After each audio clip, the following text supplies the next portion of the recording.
Good evening, ladies and gentlemen. Welcome to the Planning Commission for February 9th, 2009. At this time, I'll call the meeting to order and ask for any public comment on any item not listed on the agenda this evening. Jerry, please come up and introduce yourself.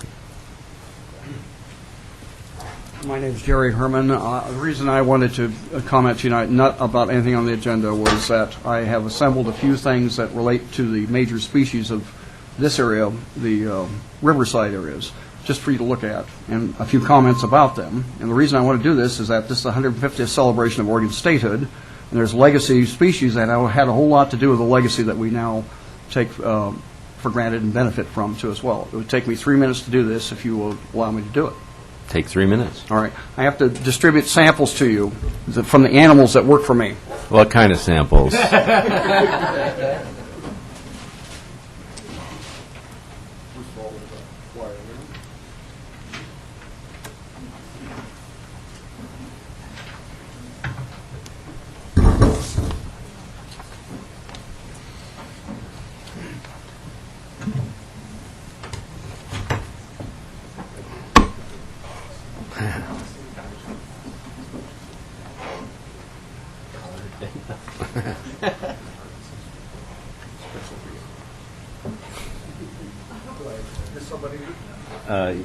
One more, yeah.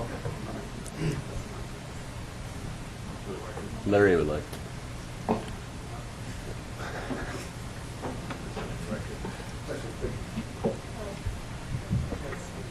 might come in handy if we start a fire.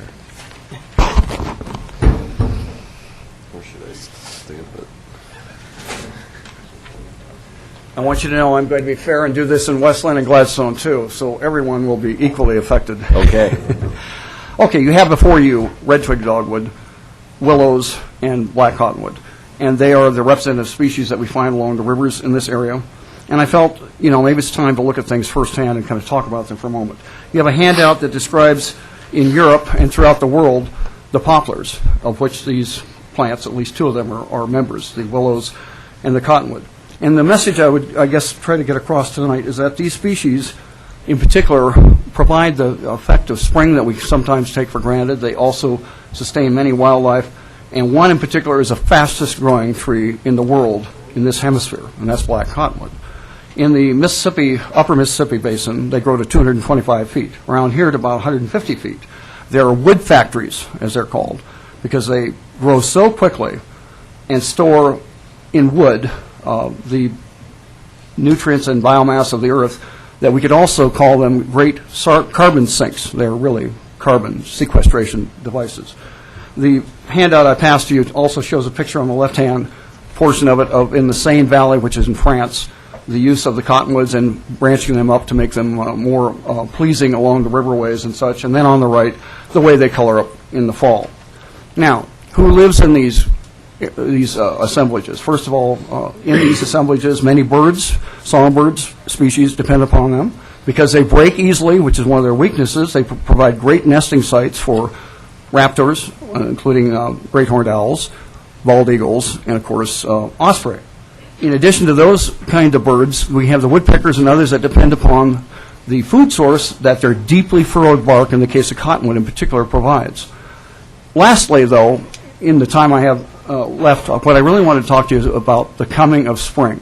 These trees, in particular cottonwood and willows, are the species that set seed in the same period in the springtime, produce the seed, release it to west winds because they can sense the coming of a storm. The storm then drives the cottony dispersed seed into the ground, planting it immediately, and they also produce progeny, all in the same season. There's very few trees in the world that do this. Hence, they are pioneer species that can help to establish stability in areas that otherwise would not have it. Lastly, though, spring is coming, and you're going to notice an odor of spring in about a month or two, and I ask you to take these buds that you see of the black cottonwood, and I ask you to rub them in your hands as the Indians did, because they would crush these with pestles and other devices, and they would seal with a waxy exudation their baskets, their clothing to make them waterproof, And ultimately, to sweeten their smell, Indians living in tight camps became kind of smelly. They would rub their bodies with this too. Notice the sweet smell. Throughout the world, black cottonwood and other members of that species called poplars are the source of honeybees and other bees for waxy exudation. The thing that I'm rubbing in my hand is turning kind of yellow, and yours would too. It will wash off, by the way. Thanks for warning.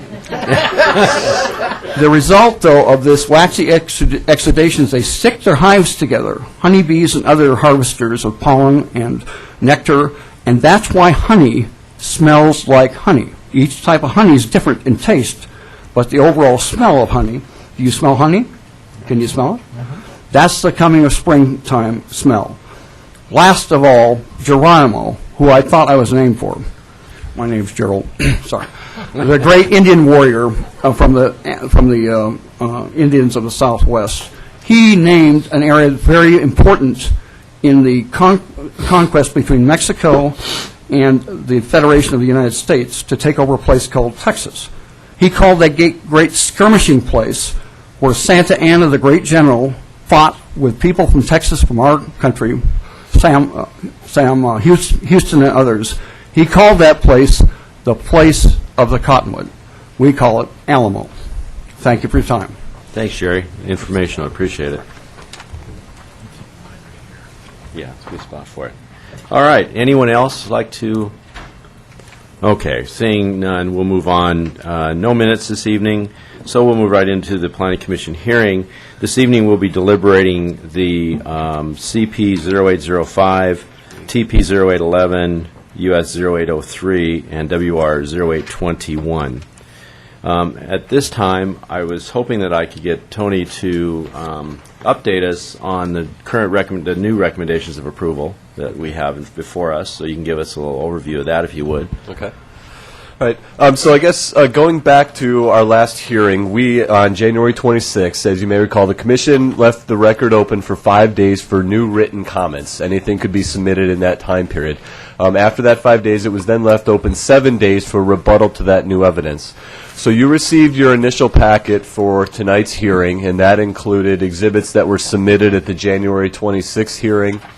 And then I sent you a memorandum dated February 6, 2009 that included the evidence that had been submitted.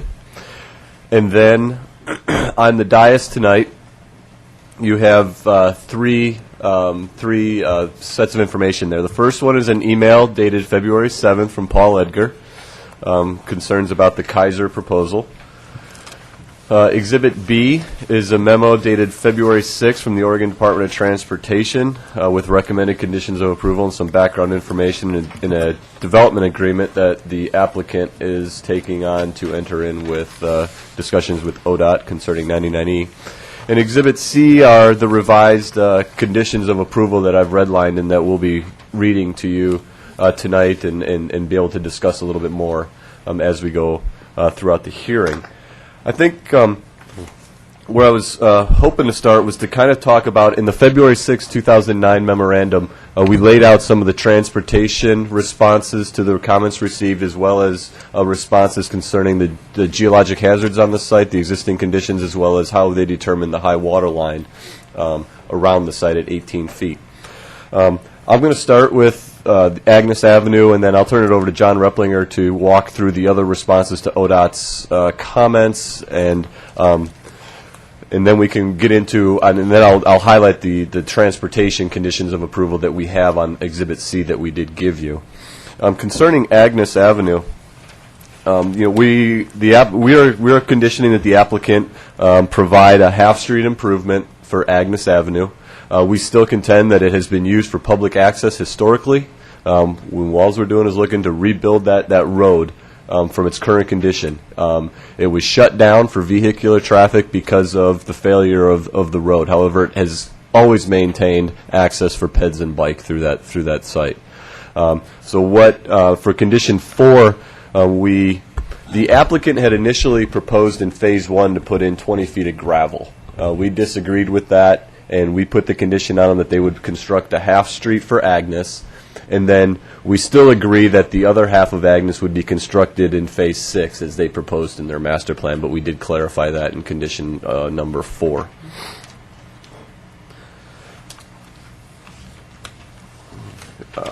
Also, in the memorandum that we did, that I supplied to you, we included attachments 1 and 2. Attachment 1 is our transportation system plan that identifies roadway connections that are necessary in the city, and it clearly identifies a collector road from Main Street to Washington Street 213 on the TSP map.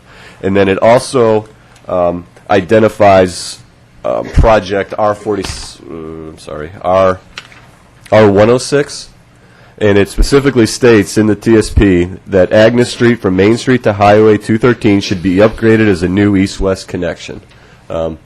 Through this application, we believe we're implementing our TSP as required and as we should do. The TSP has been acknowledged by the state when we went through that process. It's adopted as an ancillary document to our comprehensive plan. The second issue... Tony? I'm sorry, yes? So ODOT had seen this at the time that it was implemented, or that it was proposed? The transportation Right. system plan? Right. Yes, So they were one of the reviewers of it Okay. and needed to sign off on our TPR compliance. So they were part of the process of our Right. TSP update process. Okay, thank you. The second issue is concerning I-205 and Oregon 99 East southbound ramp terminal.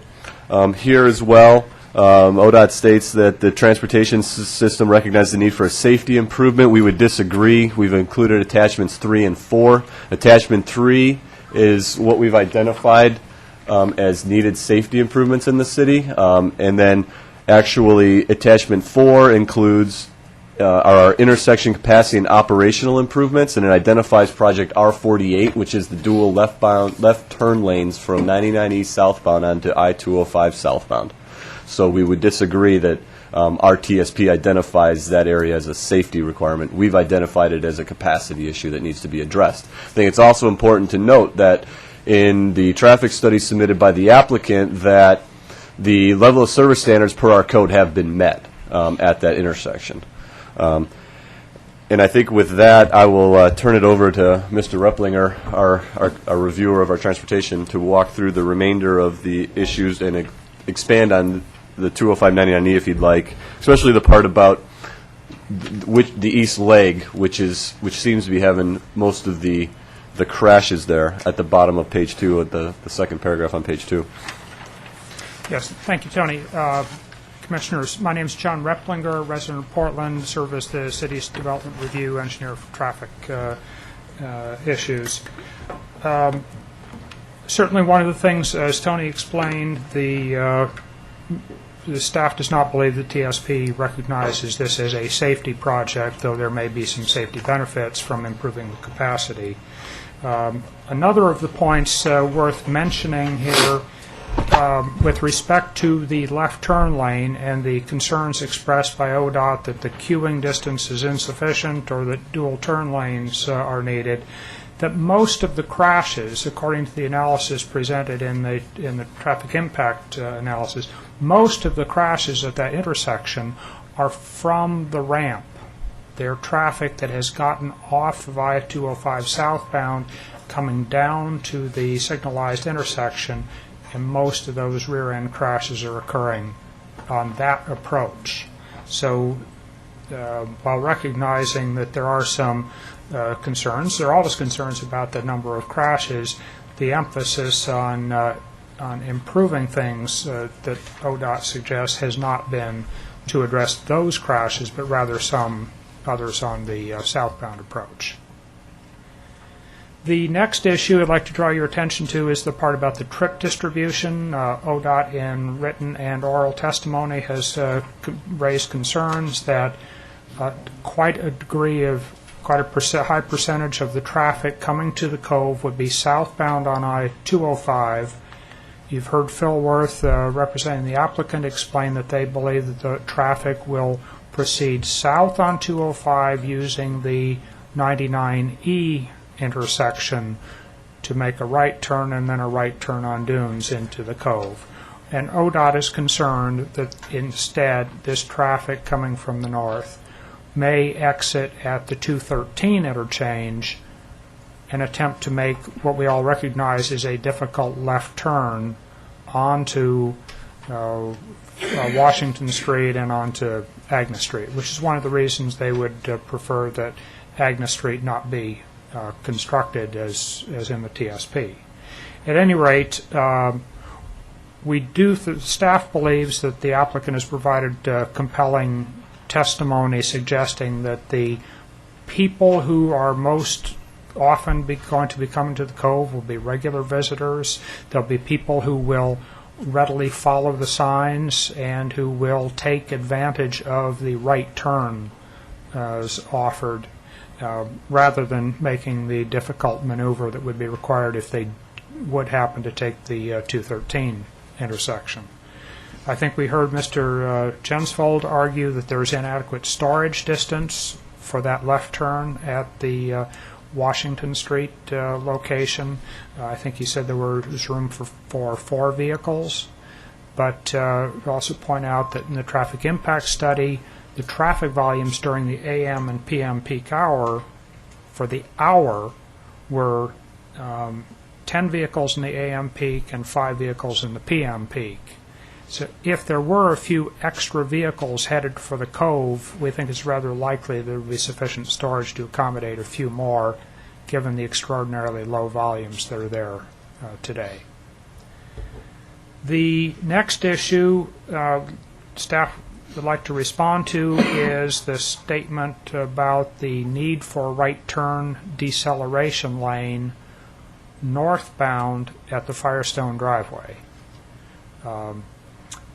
According to the information presented by the ODOT staff, the traffic volume warrant or traffic volume criterion is met that would cause the need for a right turn lane.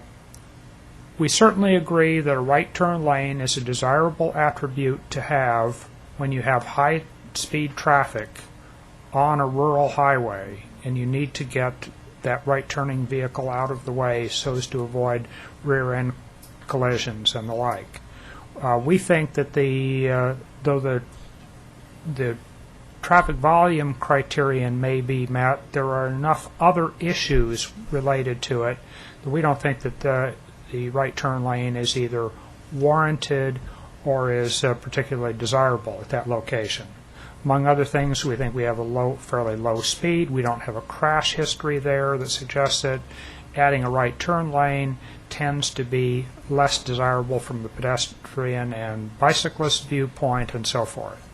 So we don't think it's necessary to have a right turn lane. And the other thing is we don't think it's justifiable to suggest that the right turn lane, and we acknowledge, ODOT acknowledges that a right turn lane is not practical to implement right now because of the right-of-way, but then in turn use that argument to say that, well, this is why the applicant should pay for improvements to the Firestone driveway. So we reject the need for it, and therefore we reject the fact that this is justification for a cost-sharing arrangement. The final issue that I'm going to address from the transportation standpoint is about the proportional share. The suggestion was made by ODOT at the last hearing that they used a methodology similar to what we all used on the Red Soils project to allocate the proportional share for improvements needed in the 213 corridor. Now, there are several different reasons why that methodology is not applicable in this case. First of all, the Red Soils proportional share was based upon a capacity need. The suggestion here is that it's needed for a safety need, so it's a different animal entirely. The other thing about it is that the Red Soils was the intersections impacted by Red Soils were almost operating at capacity today. Adding additional background traffic growth and adding Red Soils traffic caused the intersections to fail. That increment of traffic growth was almost enough to make the improved intersection to fail. And if you remember, when we debated the Red Soils project a couple of years ago, we could not approve Phase 3 because we didn't have a big enough capacity improvement we could make to satisfy that. So the distinction here is that using the growth in traffic over the next 5 or 10 year increment, we use 10 years at Red Soils, and looking at the proportion of it that is from red soils compared to the proportion from growth makes sense. The methodology is not applicable with the Cove project because we are not necessarily reaching the ultimate value, ultimate capacity of the safety improvement as is being proposed. The other distinction is that right now, one of the issues that ODOT would like to see addressed by the applicant is the installation of a barrier median to prevent the left turn from southbound 99 into the Firestone driveway. And we know that is a very commonly used, if illegal, left turn. Ignoring that existing use really skews the results in terms of a proportional share. In fact, if ODOT were that concerned about a safety, if ODOT were to implement a safety project to put in a barrier median, the applicant would not even have to address it. So somehow we think that the methodology that apportions 50 or 70% of the share of the cost of this project to the applicant is a poor way of trying to allocate the proportionality. There are several possibilities for proportional share. You heard the proposal by ODOT. You heard Mr. Phil Worth's proposal at the last meeting about allocating it in terms of the percentage applicable to the critical movements. He kind of explained how that would function. Staff is more inclined toward the applicant's proposal than the ODOT proposal, but ultimately it's for your consideration. That's the part that I wanted to talk about.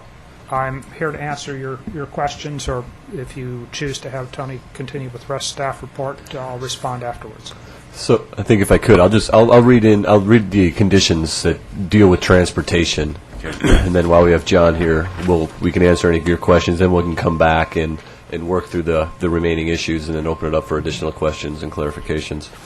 The transportation-related conditions. Number one, while not necessarily to 99E or 213, this talks about the need for a connection between Main Street and the Oregon City Shopping Center, and that the applicant shall provide an easement or right-of-way for a vehicular and pedestrian connection between the Oregon City Shopping Center and Main Street Extension. The location and design of the connection shall be identified as part of the review during the detailed development plan for the Phase 3 development of the project.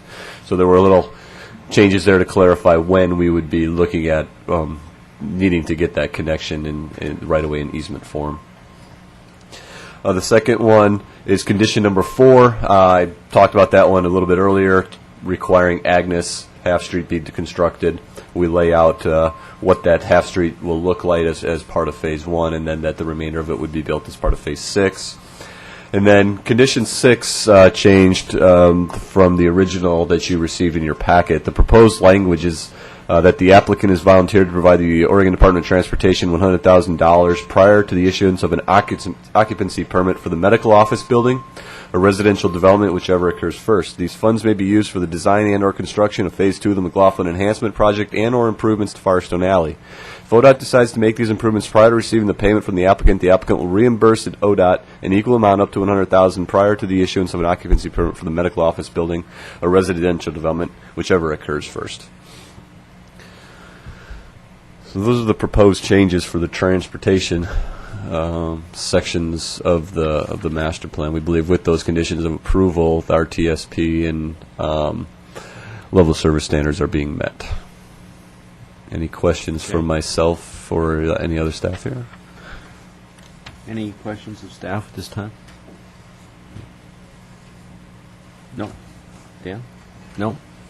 Okay. I think that's it. Okay, I think I'll just continue on real quick Thanks. with pages 4 and 5 of my memo. Page 4 talks about the ordinary high water line. There was an exhibit submitted showing a 23-foot height for the ordinary high water line. I think in the memo kind of explained why that was a discrepancy. The applicant also provided information on what standards were utilized in determining the high water line of 18 foot that they utilized. It appears to have been done, it was done by a wetland scientist per the standards of our Oregon City Municipal Code, and it seems to be consistent with the information that we do have on record. The last issue tried to address in the memo concerned the seismic activity. We have a geologic hazards map that we utilize that identifies soil types, flood areas, landslides, et cetera, et cetera.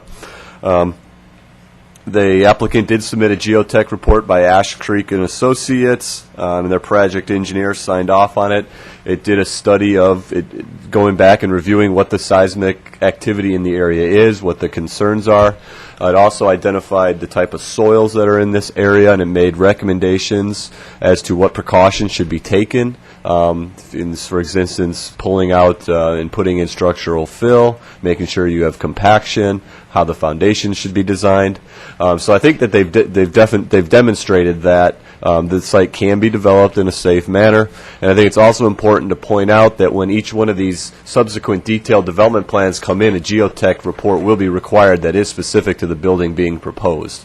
So I think that there's no need for an additional condition of approval here, and that the applicant has met the standard, demonstrating that it can be accomplished. Okay, thank you.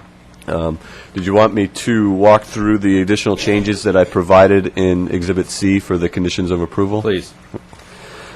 So we've talked about 1, 4, and 6. Number 8, we just added additional information. Water quality treatment shall be provided for the development to mitigate impacts to downstream receiving waters as set forth in the Oregon City Stormwater Manual and Design Standards, just referencing which document we use when we do that review.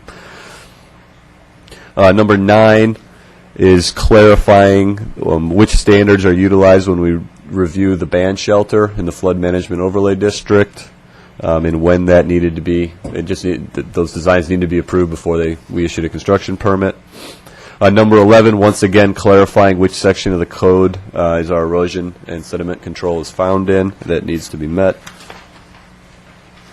Condition 12, once again, referencing the engineering policies that we utilize in our standard public right-of-way improvements. Number 20, changing some wills to shalls, just cleaning up the language there, and then identifying that it will be designed to accommodate a collector street. Number 21, just cleaned up that sentence, that condition, so it read a little better concerning the dedication of right-of-ways. The applicant had proposed a couple different right-of-way widths depending on where the street was located in relation to the buildings on the project. We agree with the right-of-ways that were proposed by the applicant, just cleaning up the language. And then condition 25, this had to do with the requested adjustment by the applicant for the medical office building. Our current standard is 3.33 per 1,000 as a maximum parking stalls. They requested raising that maximum to 5 per 1,000. And so we had initially recommended not approving the adjustment because they provided no justification. At the hearing, you may recall, they did submit evidence into the record. And it seems reasonable for what they're requesting. We would recommend the following language for condition 25. The requested adjustment to increase the medical office building parking from 3.33 to 5 parking spaces per 1,000 feet shall be allowed. The applicant of the Phase 3 development of the site shall provide the city with a shared parking agreement prior to the approval of the Phase 3 detailed development plan. The agreement will allow public use of at least the difference in the number of spaces between the office standard of 3.33 and the maximum of 5 per 1,000 square feet. The time of the shared parking shall be determined by the applicant and the city during the Phase 3 detailed development plan approval. So in essence, what we're asking for here is the difference between 3.33 and 5, so 1.67. 1.67 per 1,000 square feet shall be dedicated for some type of a shared public parking use. With that, bring my presentation to a close and be happy to try and answer any questions that you have. Okay, great. Any questions of staff while we got them? Well, Commissioner Dunn? just quickly, the River Cities Forum, the last, I'm looking at responsible parties as to this development. And number 5 refers to thus a more complete biological opinion of the riparian corridor value and species affected by removal of large established trees would be prudent and probably required. Is that, where is the probably required? Would that be the city or some other agency? I know this is speculative, but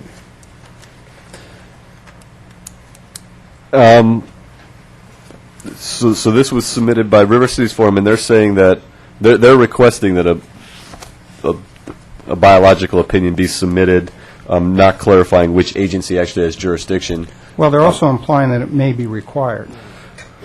Through our Water Quality Resource Overlay District, we regulate the vegetated corridor, the buffer around a resource. That's our jurisdiction. We regulate it.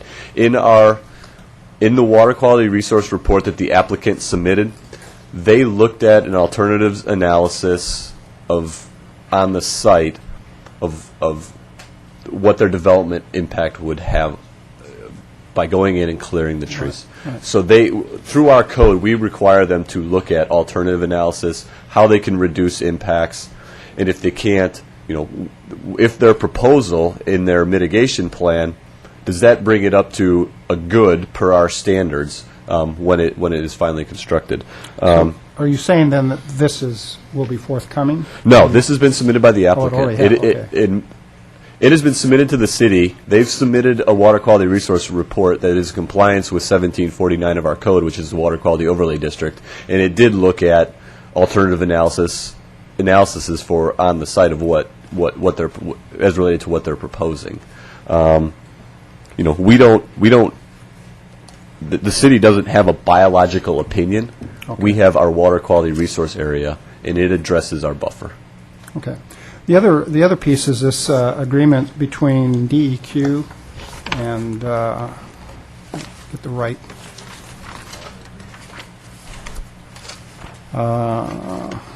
there are 2 copies in here. I think prospective purchaser agreement and DEQ is involved in there. So this was from the February 9th. Right, yeah. So this was entered at the hearing. Right, and one of the comments, and I'm on page 8 of 18, it basically, what I'm reading in here is that DEQ has review and approval of any development in this area. So they are going to be actively involved. I'm on page 8B, the big B down at the bottom there.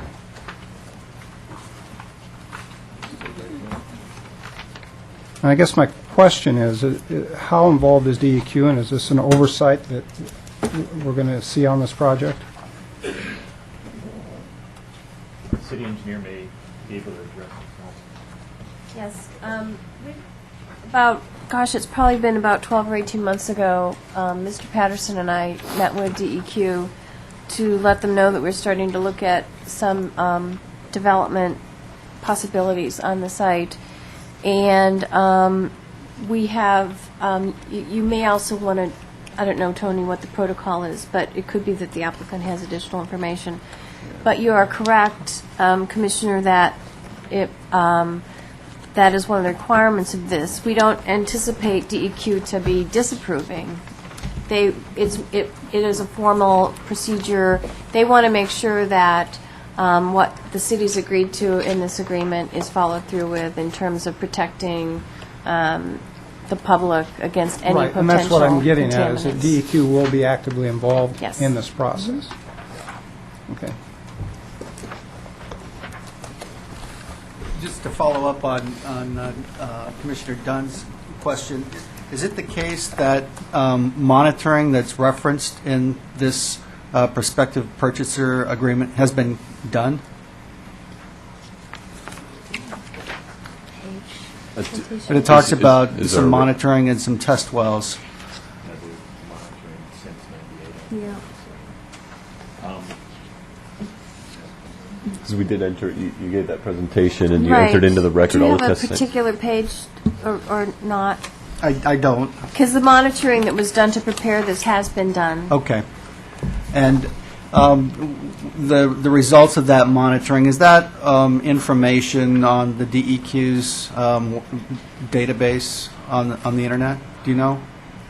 I'm not sure if they logged all of our information to develop this prospective purchasers agreement, Commissioner, but we have it in our files, and Okay. I gave a summary of it Yeah. at our last meeting. Thank you. And DEQ has it as well.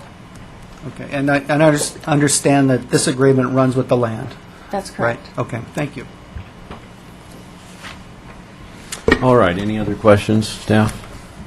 All right. At this time, thank you very much. We appreciate the update. At this time, we will bring it back up here for deliberation and decision. Excuse me, I thought we left the record open, or did We left it open for 5 days, Oh, okay. and the record is closed. So now we're here up for deliberation. Okay. So who'd like to start?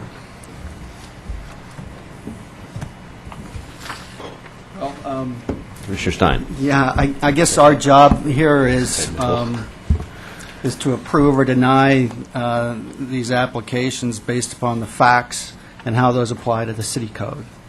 And we're looking at approving a concept master plan, a detailed master plan, a subdivision, an unstable slope geologic hazard, that's a permit, and a water quality resource overlay permit, I believe. And this is a complex application, and it was, I don't know, maybe it was to our benefit that so much of the criteria and so many of the facts applied to more than one of these things. For example, information that was provided about the water quality resource overlay or requirements for the detailed master plan were included in the concept master plan. So a lot of the information that we've been given applies to more than one of these applications that we're being asked to approve tonight. But if I could, I'd like to kind of walk through these things and just read a few of the notes that I made as I went through them. Absolutely. Is that all right? So, according to our code, the purpose of the master plan is essentially to foster the growth of major institutions and large-scale developments while identifying and mitigating the impacts of such growth on the surrounding properties and the public infrastructure. That's not the entire definition, but that's it in a nutshell.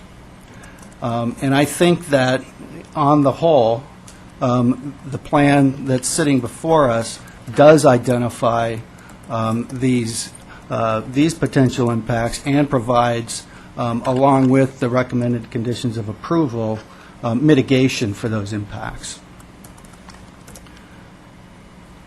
And so I think that the purpose of the concept development plan as it's proposed is congruent with the city's code.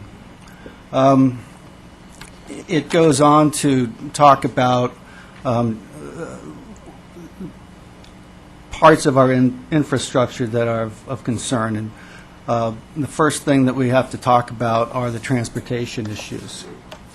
And we did get some information tonight that the applicant and ODOT have put together a development agreement or a memorandum of agreement of some kind that basically impacts condition of approval number 6, and Tony walked us through that.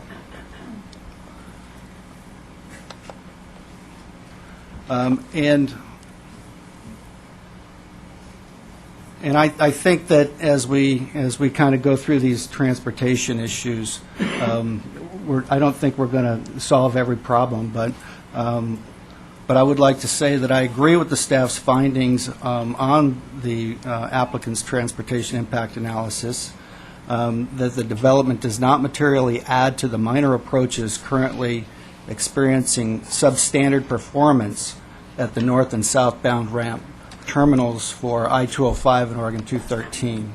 And the development would generate an insignificant increase in traffic at Oregon 213 and Washington Street intersection, and the city's performance standard is met.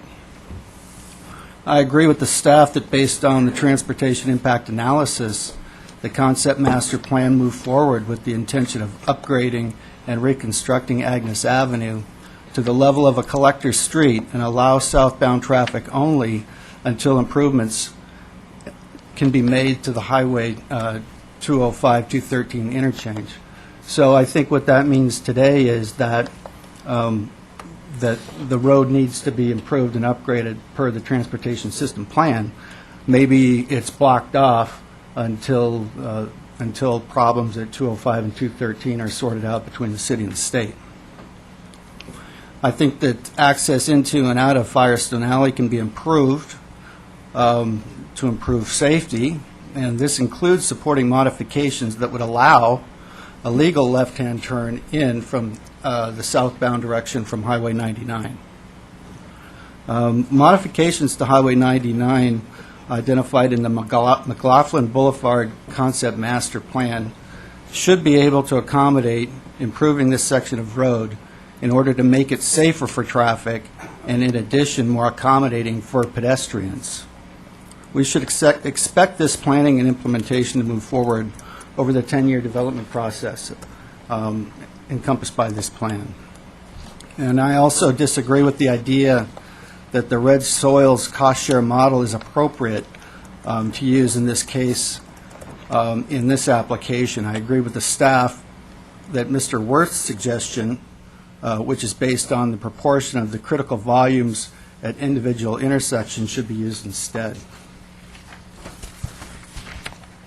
Also, based upon the staff's findings, I agree the public services for water supply, police, fire, sanitary waste disposal, and storm water disposal are capable of serving the development or will be made available by completion of the construction phases.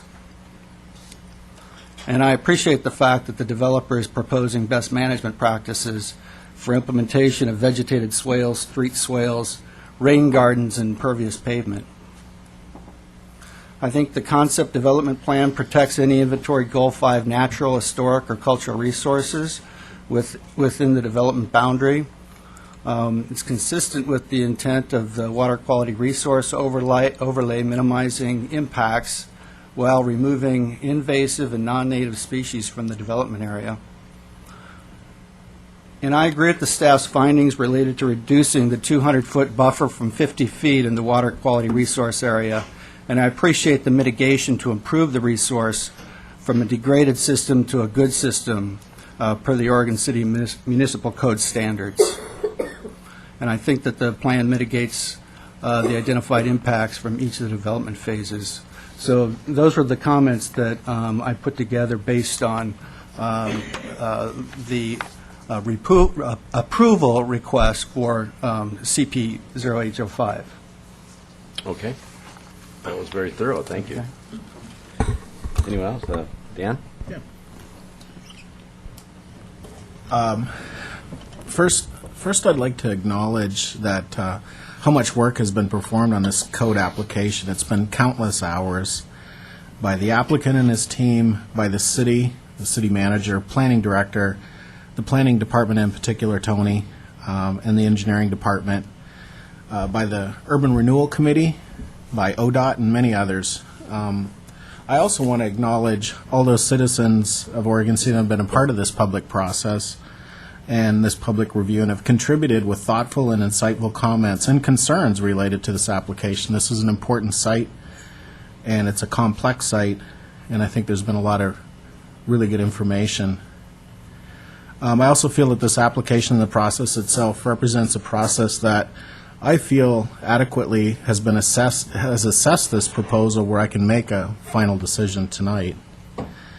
I agree with Commissioner Stein on a lot of the technical issues related to this, and I guess I'm going to take a little different look at this as an architect and talk about some of those things. So there's a lot of aspects that I really like and agree with on this application. My first concern initially was just the status of the cove water that I brought up, and just the cleanliness of it. If we're going to bring people to the cove, how clean is it? And that it's not a dangerous situation. I feel that the city engineer's analysis of the well logs indicating that the cove water is safe suffices. I do feel that a copy of the well log itself become an exhibit as a part of the record, just like when a geotech does his report, there's a lot of backup information, and I think that should be part of the record. In terms of my second really big concern at the beginning was just the floodplain itself, and I'm satisfied that the floodplain issues are addressed, and along with the additional constraints on what occurs programmatically below that designated floodplain line, like parking structures, not habitable spaces, along with the appropriate structural design criteria for the buildings, will allow this to be a safe location for this project. The planning of this, so again, I just want to kind of talk about this, because this is an important project for our city. The basic organization of the site, what buildings are proposed and where they are proposed, and the applicant's desire in providing an extensive public and natural zone throughout the site, I think is really exemplary. I think it really does a great job. I support the applicant's desire to reduce the setbacks from the cove from 200 feet to 50 feet, given that the overall width of the property at this location.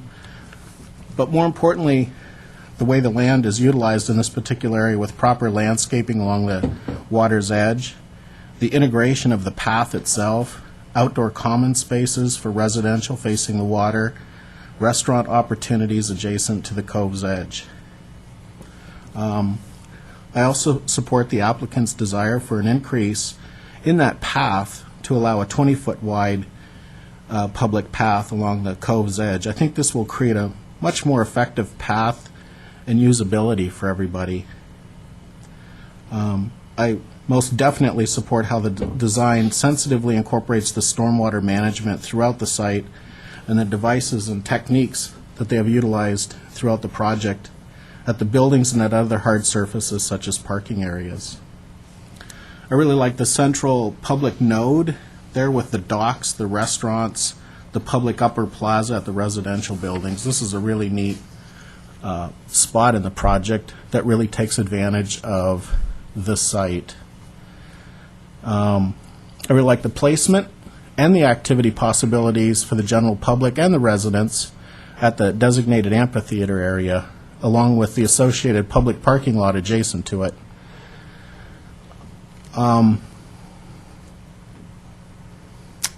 I support very much the idea of this future easement to allow this connection to the Oregon City Shopping Center, and staff's suggestion in the condition of approval to go from 3.3 to the 5, and that was condition of approval 25, and making those additional spots available to the general public is a great idea, and I definitely support that.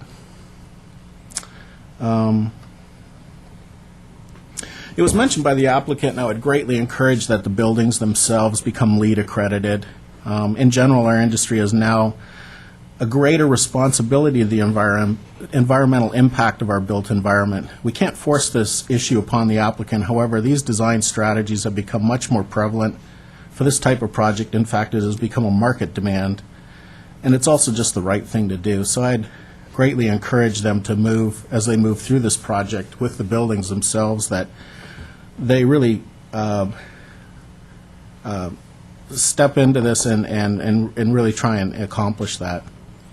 And I can also support, the applicant had a request for less glazing at the rec building on the street side, which I support as well. So, there's many aspects of this project that I feel work really well. We're very fortunate, I think, to have such a top-notch developer interested in developing a project like this in our city. I'd like to compliment their entire team who have assisted in producing a really good project for our city that creates, I think, a really harmonious project on a very sensitive site. This is also represents a project which creates a housing type that we currently need in our city, executive housing. So it's filling another need as well. So I feel, in general, we're in very good hands with this team and with this project. I am having a few struggles that I believe requires another look. From a long-term planning standpoint, this project represents probably one of the top 5 most important projects that our city will have over the next 10 years. This project is important to our city as our city grows and continues to promote goals of infill, not sprawl, and other smart planning principles and eco-conscious site responses. This project, along with the proposed Rivers project across the freeway, will become 2 new, what you might call gateway projects along the freeway and 99E as gateway entrances to our city. It's a gateway from I-205, particularly southbound, because of the orientation. It's a gateway as we cross the bridge going northbound. It's a gateway along 99E as one crosses the 99E bridge.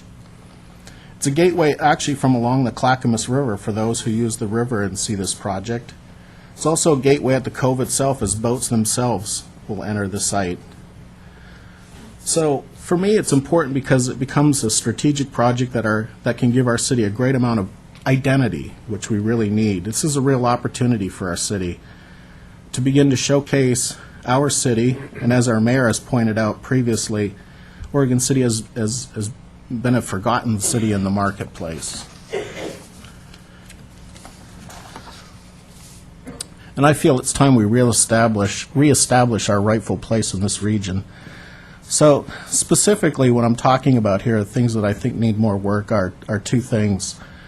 The long and relatively constant 75-foot high hipped roofs times 6 buildings, each organized in a straight line, especially from a pedestrian standpoint, but also even from a vehicular standpoint, whether it's the local roads or the adjacent freeway, this project is still too massive feeling and obtrusive. The second issue for me still is I'm not convinced of the design style. I've spoke about this before. As I've stated, the applicant's proposed design is a style that they have used, and admittedly successfully in the past, and I also know that the style of this building, the look of it, the aesthetics of it, markets well. However, I feel that the current design style doesn't adequately address the character that is uniquely Oregon City or this particular site. Again, as I indicated in our last Planning Commission meeting when we met, we're very fortunate to have this team, along with a really top-notch architectural firm. And I think given the opportunity with a little more feedback from our citizens and from the leadership of Oregon City, would produce what I think would be a more pertinent and maybe more tailored response for our city. And when I say responses, I'm talking about ideas such as, what is it about our unique history that it's occurred that inform this architecture of what it should look like? Or what is it about our particular region here, the Pacific Northwest, that informs this architecture of what it should look like? So for me, there's a really huge responsibility with this project due to its scope, its location, its mass, where I would encourage that more conversation is very much needed to address these issues. The reason that I'm bringing it up right now is because this is a Type 3 process, which we're approving site plan and design review. The actual design of the exteriors themselves becomes a Type 2 process later on. And that process is limited in its efforts to address these issues. So again, the issues for me is, the first one is the design aesthetics and the overall residential building massing. And within Chapter 1762, the site plan and design review for which we are reviewing this, and item .060 is the building structure. It's called building structures, and it indicates the following. And I mentioned this last time. Building structures shall be complementary to the surrounding area as provided by the design guidelines adopted by the City Commission. All exterior surface shall present a finished appearance. And here's the point. In historic areas or where development could have a significant visual impact, the review authority may request the advisory opinions of appropriate experts designated by the city manager from the design fields of architecture, landscape, and urban planning. The applicant shall pay the costs associated with obtaining such independent professional advice, provided, however, that the review authority shall seek to minimize those costs to the extent practical. So, I guess, fellow commissioners, I'm open to different ways of accomplishing this task, but I think it needs to be done. I would support adding a condition of approval that would require the applicant and his team to just take a second look and explore further the exterior design and the massing of these buildings, basically just to massage this design. I would also recommend that somewhat of a public process be utilized if we can, perhaps using a charrette-type process over a 2 or 3 meeting sort of session. I don't believe this will require a great deal of time or cost for the project, but in the end will yield a much better result in the end. So that's, I think it's really important. And again, it's kind of the architect on the committee. I felt like I wanted to talk to what this project is actually going to look like, because at the end, that's all we really see. A lot of this stuff sort of goes away and traffic gets solved and other things like that, but that's what people see, so I think it needs this work. I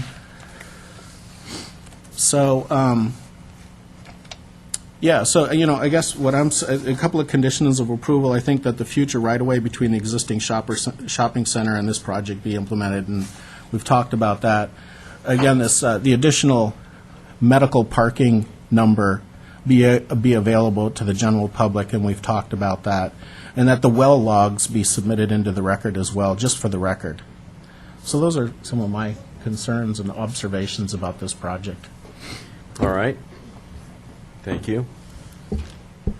Commissioner Groner. Okay. I guess some of my concerns, although I haven't written them out quite as extensively as some of the other commissioners, one of them was initially the turn at the Firestone, the southbound turn, and that's certainly something we need to address as well.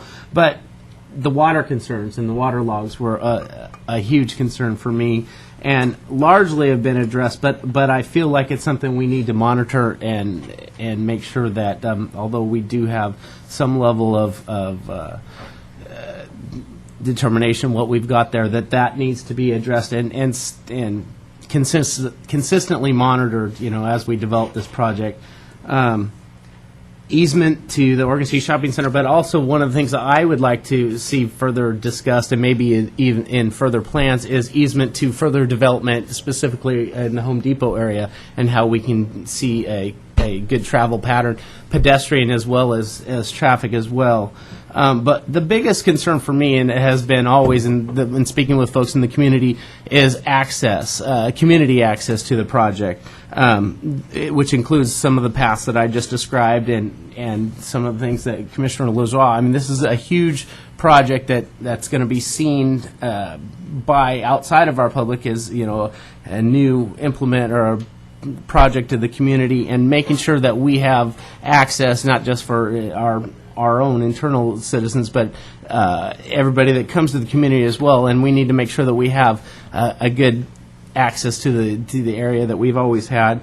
And then the design style was one on the back of my mind, but not one that I could think out as well as you as an architect. And I agree that I'd like to see addressed as well. So, where the water concerns have been addressed, although I'd like to see monitored further.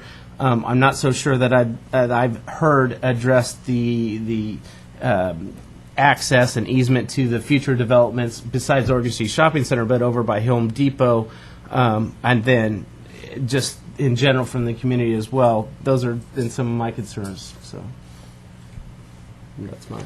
So just a question while you're so Main Street being accessed, Main Street down to, say, 14th, 15th, that access to Home Depot area, are you talking about an additional trail or something? Absolutely. An additional pedestrian trail is we've got the new Clackamas Trail that comes up to High Rocks, and that is there opportunities, and it's been pointed out by a few constituents to me that there are possible opportunities in and under, and I haven't actually been able to go and look at them, but pedestrian opportunities to access over to the Railroad Depot as well as the Home Depot area that we haven't looked at. So, and I don't know if it's Right, something we need to address I necessarily. don't know in whether it's a this part of this phase. application, but it's, Commissioner Neely brought it up as well. And I think it's something, the more we can connect pedestrian and bicycle movement, the better. And Sure. keep Well, that- I'm just wondering, we have a Trails Master Plan. I'm wondering where that plays into that. Right, and I'm not sure necessarily if it's here, or I just want to put it on record that we need, I think it's something we need to be aware of and look at.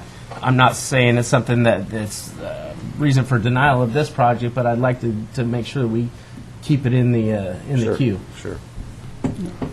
I'll keep mine fairly Commissioner brief. First of all, we're probably, we've seen far too much of the applicants, and I think this is the 7th or 8th time that I've seen them, and the first time I saw them, I was thinking of the movie Nobody's Fool with the development that crashed, and I think, you start out with a little bit of skepticism, and I guess what I really liked about the process, I hate to admit it, I almost enjoy coming to these meetings because I see flexibility. I should never admit that, right?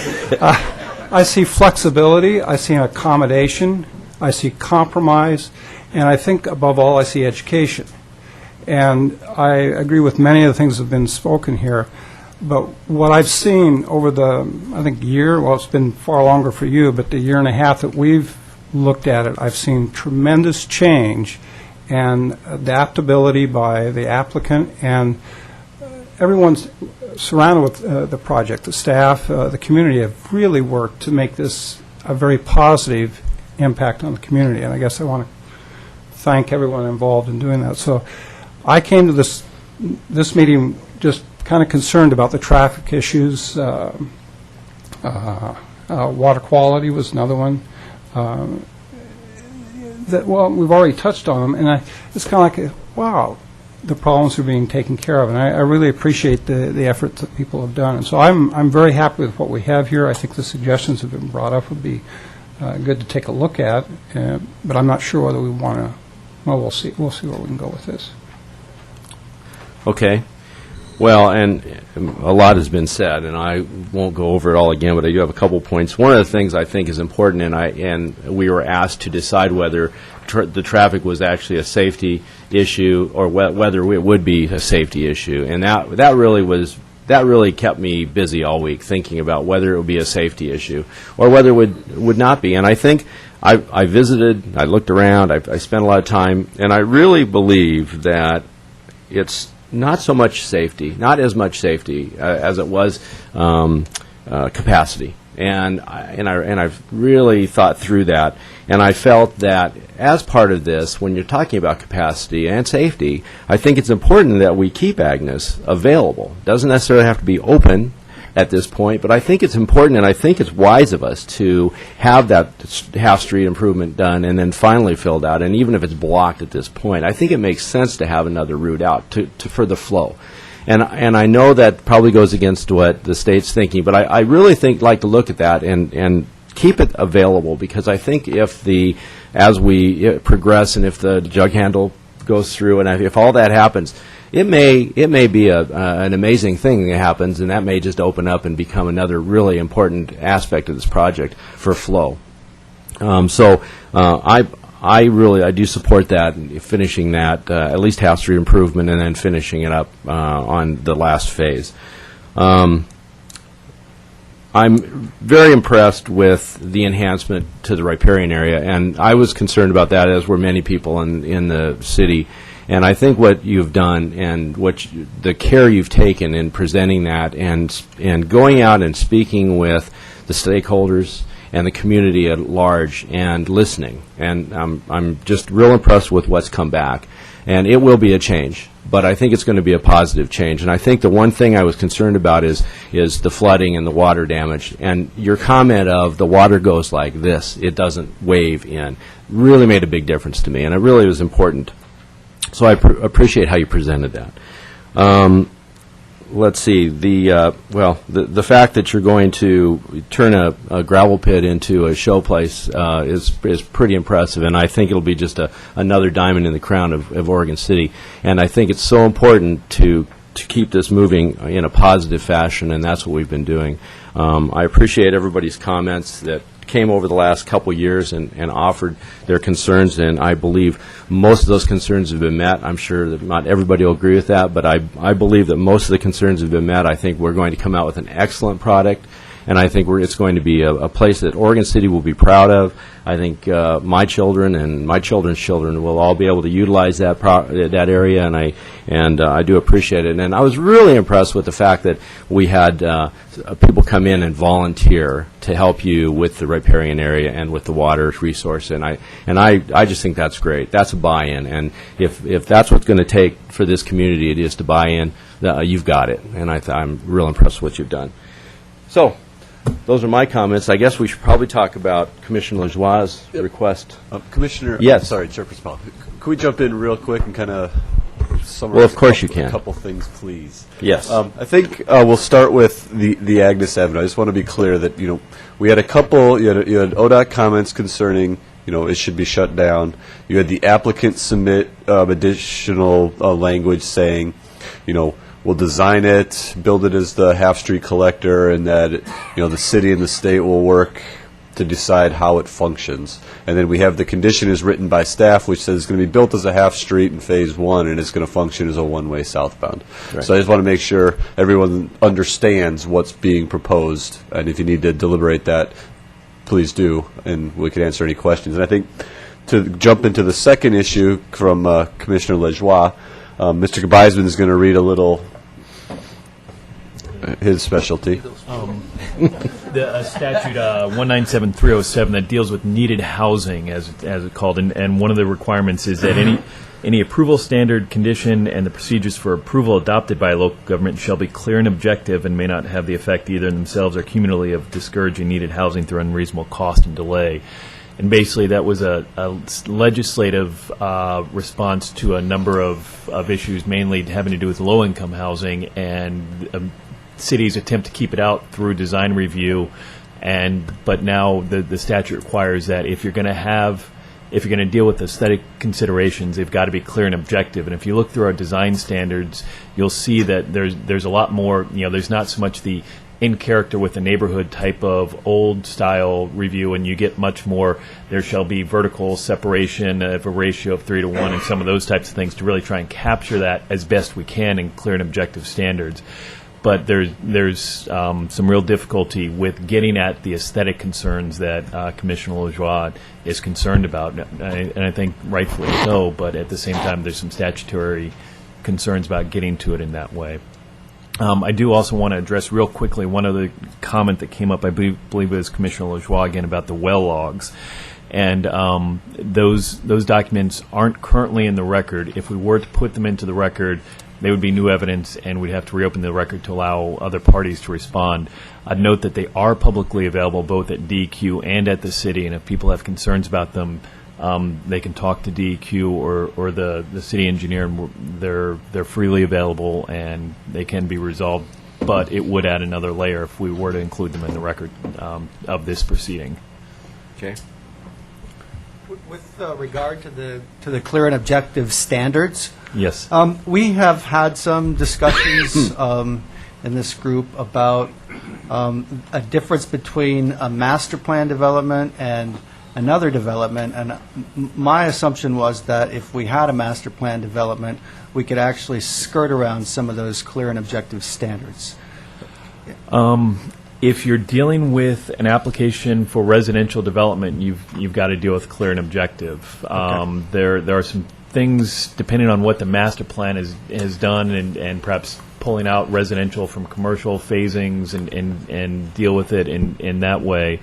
But if you're dealing with the aesthetic design of residential housing, you're going to run into problems with clear and objective. Okay, then with respect to, I guess, Section 1765070, adjustments to development standards, the requesting the adjustment, item 2, the variation in massing. Yes. What happens if that variation in massing was struck from the adjustment to the development standards? And in the, well, what would happen was they would need to meet the criteria as it is written in our code. Okay, but I want to point out that what the applicant has requested is a horizontal massing of the proposed mixed-use building. May not exceed a height to width ratio of 1:3. So I don't think it's addressing the building Commissioner Lajoie is concerned about. Because those would be dealt with in phases subsequent to Phase 2. Or it's Well, the buildings Commissioner Lajoie is concerned about meet the criteria, so they don't need an adjustment from that criteria for those buildings. Does that make sense? They've requested an adjustment on the Got height it. to width ratio of 1 to Got it. 3 for the mixed use building Yep. only. Okay, Yeah. So, sorry. understand. Yeah, I was Commissioner talked Dunn? about access to the other.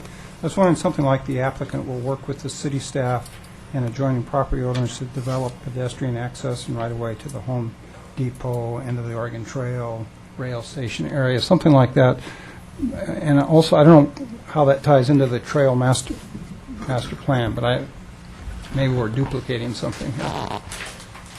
Well, I think that's, I mean, you know, our job is to look at all of our plans and make sure that whatever we do fits within those, in those boundaries, in that guideline. And if we do have a trails master plan.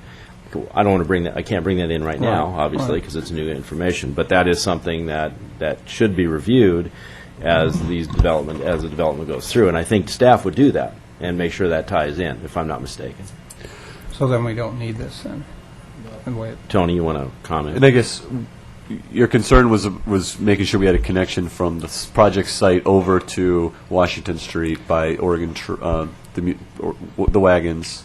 And Well, explore the possibilities. I know there's access to the, rather difficult access to the culverts. train station underneath the viaduct there. Right. And I don't know what else is available. I think we talked about the culvert, and that was a problem because of the size, and also the adjoining property is not part of this. So, through the application, what we did look at is are we meeting our Trails Master Plan on the subject site? And then through the combination of the Esplanade being developed as well as sidewalks being provided along Main and Agnes, I think we've, they're meeting their pedestrian connectivity component on the site that's available. We're not really going off-site for additional sidewalks, past Right. 205 to So this may be downtown. something beyond, this would be more of a city responsibility then. I believe Okay. so, yeah. Go ahead. Is it something that we can put as a condition of approval into this master plan, though, that we require them to tie into the Trails master plan, or If it's available. Sounds like they have to. or do they have to anyway? Yeah. Well, they're responsible for making improvements, including sidewalks and bike lanes along their frontages. But with no consideration necessarily to the bigger picture Trails master plan. Is that correct? Well, no, the Esplanade is tying into the Clackamas River Trail, which is down there. That's the only trail down there to tie into. Okay. So it takes you from the north side by Tri-Cities through the site and puts you out onto Main Street, which then gets you underneath 99E to Clackamas Park. You pick up the trail again at Clackamas Park, continues down to John Storm. It'll then go along 99E. So they are filling a vital link in that system. I'm not sure. They're going from the Main Street where it goes underneath 99E to their north property line with the Clackamas River Trail.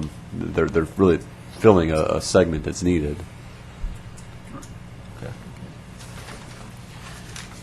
One more question. Go ahead. So, in Commissioner. terms of the well logs, is there any other opportunity other than at this point holding this testimony or hearing open to bring those into the public record? The only way to bring them to the public record would be to open up the record, allow it to be submitted, and then go through the 777 for 7 to new evidence. Well, I guess they could limit. There's some limit. You wouldn't necessarily have to do the 777, but you would have to provide a realistic opportunity for people to respond to any new evidence to the well logs. But those records are already in the public domain. Is that not true? Correct. It is correct. Okay. And Ms. Crushhour did provide a summary as well as the well log locations. She just didn't provide every page of data that made up that executive summary and review. And the summary is obviously a part of the record. Yes, that's Right. what was in there. Okay. My recollection was that the applicant had indicated that these wells on the site would be maintained during and subsequent to development. Would it make sense to make reference to that as a condition of approval? Okay, and could we do that without continuing the public record? The commission could do that. As I'm thinking through it, I'm a little concerned that DEQ may change its requirements and may have different technology or something. And I guess my thought would be to let DEQ handle the environmental piece, and to the extent there are changes in the way monitoring is required or done, we don't want to tie them down with a condition that may require an amendment to this development when it makes more sense for them to take a different approach. It seems that this issue is dealt with the prospective purchaser's agreement and doesn't really need to be dealt with in terms of the conditions of approval for these applications. Is that true? I think so. I mean, the prospective purchaser agreement is going to bind whoever owns the property. They're going to have to deal with DEQ. How effective they are. They seem to be pretty good at this type of work, and they're the experts. Yeah, I think, I understand what everybody wants, protection, and I think it's there. I think it's built in. I think we've got it in different ways.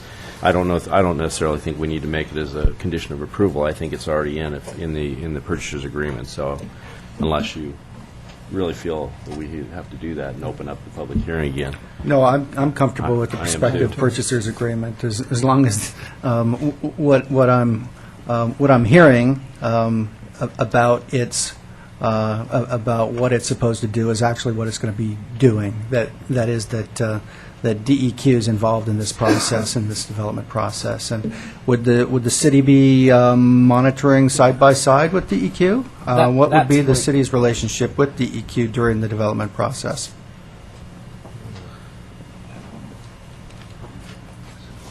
I won't make any jokes about that. Well, we're going to work with DEQ. We'll be working with the developer. We want to make sure we're complying, and we have as much interest as you do, or as I, for one, for certainly has supreme interest in this health and safety of the public. So we're not going to be making up regulations for ourselves, but we will have a prime interest in following through with the prospective purchasers agreement, because for a long time we're going to continue to own the land. So, And frankly, I'm comfortable with that. As I, Commissioner Dunn? Oh, I was just going to say, it says the city shall submit for DEQ review and approval. Right. So they're going to be very heavily involved, and I guess I'm comfortable with that in this document. Okay. I guess one question, that and approval, does that come from the city council, from the planning commission? Where does that come, or just a simple Well, assessment? that is DEQ sign off. DEQ's Yeah. sign off on it. And the other comment I want to make is on the clear and objective. And I think it's great, your comments and what you're trying to accomplish, and I think it makes sense, and I think you were heard. Now, now in the saying the same thing, I would say that I think it's unfair, to not offer something up for the developer and just say, take a second look. I think it's great if they want to do that, and they certainly can. And if they listen to you and make sense, then I think they should. But I also agree that I think it has to be fair to the developer, and I think it has to be clear and objective. And And I'm not sure take a second look, it's going to be clear and objective enough, obviously, for our needs. So I think your comment was heard, and I think people agree with that. I think it'd be a positive thing. I don't know that we need to put that into out any further with that one, but so any other comments or questions or deliberation, or if not, you have a motion.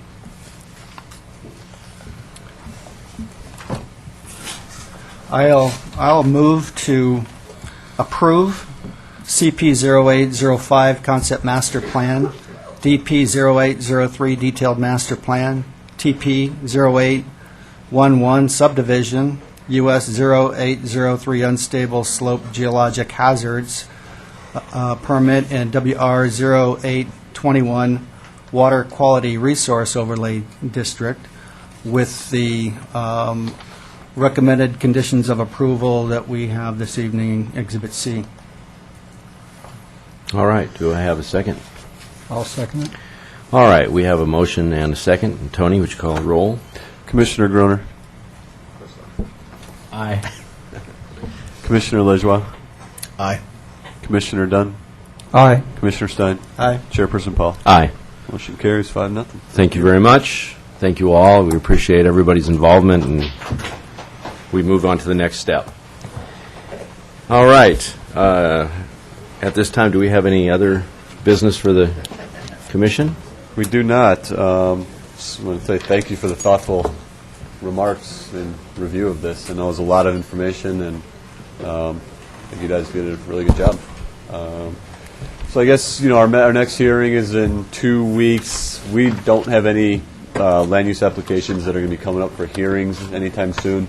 Maybe we'll contact you via email and get some ideas on, a work session, and we can maybe start working on some of that while we have a little bit of a break in land use applications. Okay, and as you know, I will not be here for that meeting, and Commissioner Joie will be stepping in as chair. All right. So with that, if we have no further business, we are adjourned.